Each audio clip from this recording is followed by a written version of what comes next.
Welcome back to the channel. Today we've got Lewis who's going to talk through the differences between being a transformation coach as an online coach and being a holistic shaman. What would you actually call yourself? Holistic shaman. Holistic shaman. I'm rolling with that. I like that. What would you actually call yourself? Oh, just a holistic coach. What is a holistic coach? So to me, it's somebody that focuses on all aspects of health and fitness. So not just the physical transformation side of stuff. There's a lot of the mental side of things. It's multifaceted. We'll look at absolutely every aspect that could or probably will impact your health, shape, all that kind of stuff. Cool. Right. How did you get started in the fitness industry?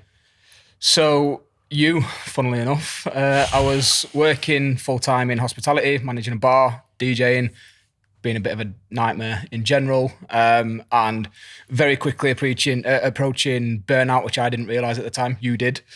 We went for ramen and you slid this piece of paper across the table that said, do you want a job, basically? So It said more than do you want a job? Well, no, it was like, do you want to do my admin for X amount a month?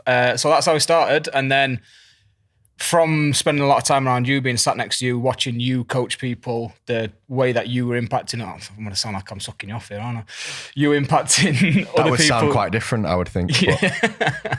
You impacting other people's lives. I was like, I want a piece of that. And that's essentially where it came from. Cool. So what was the transition then from obviously working with us into being a holistic shaman? So obviously with GRT, we were very much just like body transformation, get in shape for whatever reason, we don't really care, let's just do it. As you started to wrap up GRT to start doing what you're doing now with the mentorship, a lot of the clients that I was still working with at the time were those longer term clients that had real, like deeper issues, if you will. And that's just kind of like where I found my passion was. Like, obviously I've been through my own fairly significant transformation, lost 65 kilos and all that kind of stuff. But for me, the biggest part of that was, I know it's so cliche to say, it is the mindset changes. It is the like inner work that was done alongside the physical transformation. So how has your coaching now changed from where it was when you were doing that to where it is now? It's a lot more, and this is where I don't want to get dragged into. I just don't want to feel like I'm slagging transformational coaching off, because a lot of my clients still get amazing physical results. It's a lot more about the person, about them, what they need to, what the work that they need to do, whether that may be working on food, diet plans, that kind of stuff, whether it may be working on some real deep stuff that they've been through. So for me now, my coaching, and this is one of the things that we talk about all the time, is like I spend a lot more time on each client, I would say, than a typical transformation coach, because I'm not just sending 3-minute feedbacks of, oh, just eat less calories this week and get the fuck on with it. Like, a lot of the stuff that I do is a lot more, what did you struggle with? Why did you struggle with that? How were you feeling at the time? What were the triggers? And working on building strategies around that. What do you think the differences, that's like the coaching, what do you think the differences are in like running the business side of things? It's a lot harder to market, first and foremost, because I'm not just slinging before and afters at people, talking about like the real. Obviously, I know the industry's changed, but when we got into it, right, it was pretty much just post 10 before and afters, say, do you want some coaching? Do you want this? And it was very easy. Now it's a lot of actually, the way that I get a client now will maybe take me weeks as opposed to days. So weeks of like nurturing that relationship, gaining their trust, showing them that I can actually help them with their issues.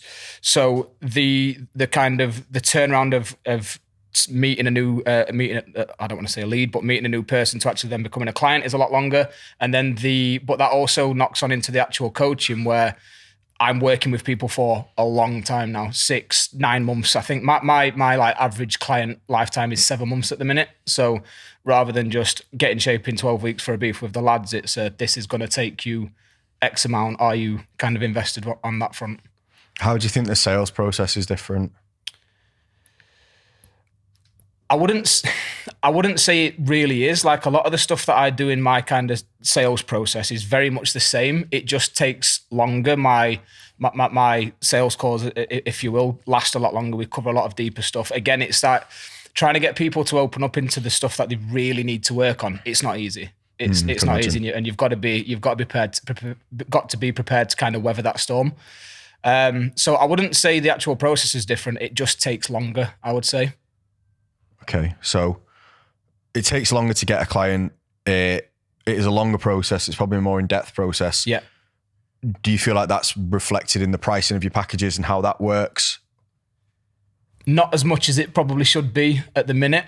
Okay. Obviously, I'm spending a lot, and I wouldn't change it for the world. So I don't want to sit here and sound like I would. I wouldn't change it for the world. I'm spending some weeks. I have clients that I have Zoom calls with every single week, like working on stuff. Some clients are fairly low maintenance, but what I find is people will move through phases. So they'll have a couple of weeks where things are really not going great for them. We need to spend a lot of time on it, and then they'll kind of like level out. So the average time that I'm spending with clients, I would say, is much, much longer than when we were transformation coaching, but the cost of my coaching hasn't changed to reflect that.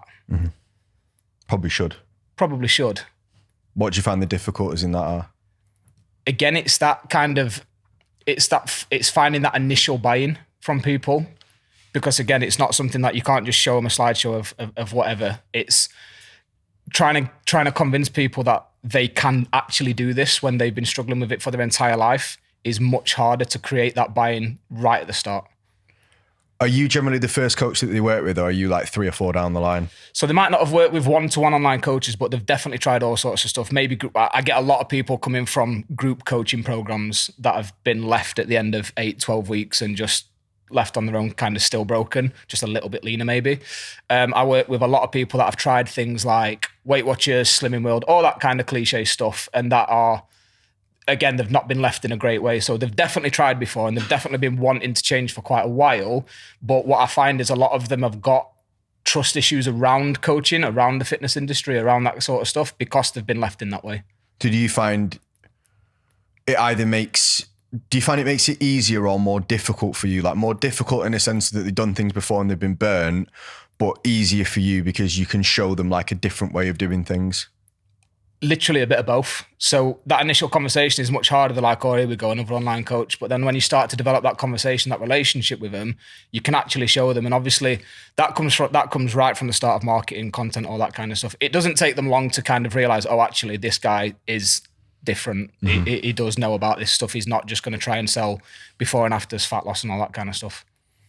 So what do you feel like the biggest things that like holistic health coaches need to focus on that may be slightly different from like transformate or like your Gen Pop fat loss personal trainers? Like what are the key things that you should really consider when you're trying to grow a business in this kind of area that maybe you wouldn't have to consider as much with the other kind of business? This is going to sound again like a bit of a dig. You have to be a good person. They have to know that you've got their interests at heart and that they're not just another client and not just another number. Again, getting people to kind of lower those barriers, particularly if they've been burnt before, isn't easy. So you have to be willing to commit time to developing that relationship with them so they can see that, right, actually this person is different. Do you feel like your margin for error as a coach is smaller with these kind of people? Because as soon as you fuck up, they're like, right, it's all happening again. It's not something I've ever personally experienced. I would say so definitely in the sales process. So up until them becoming a client, yes, definitely. Yeah. You have to tread carefully with certain people, particularly if they've got some fairly deep issues that need some work on. Obviously, they don't want to get hurt. I don't want to hurt people, but you do have to be careful up to that point. Once you've developed that trust, I do feel like developing the buy-in is much harder, but once they're bought in, like for the most part, they're in for the long haul.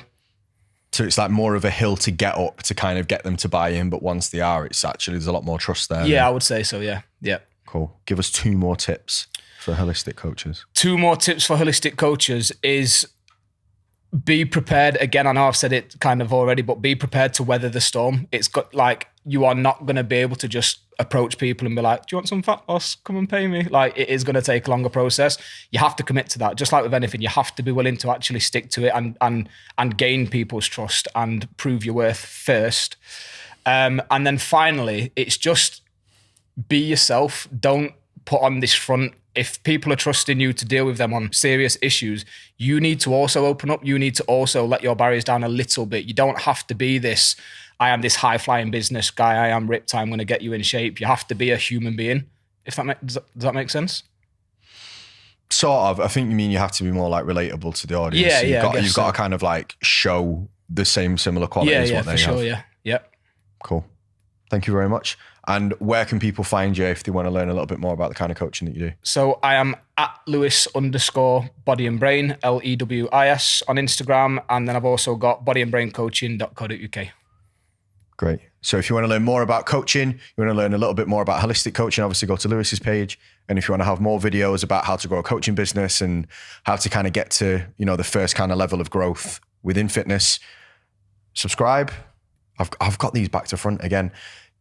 Subscribe below, press the button above. That'll tell you. I think they'll both tell you when we've got new videos. But we do them like every week anyway. So just make sure you come back every week.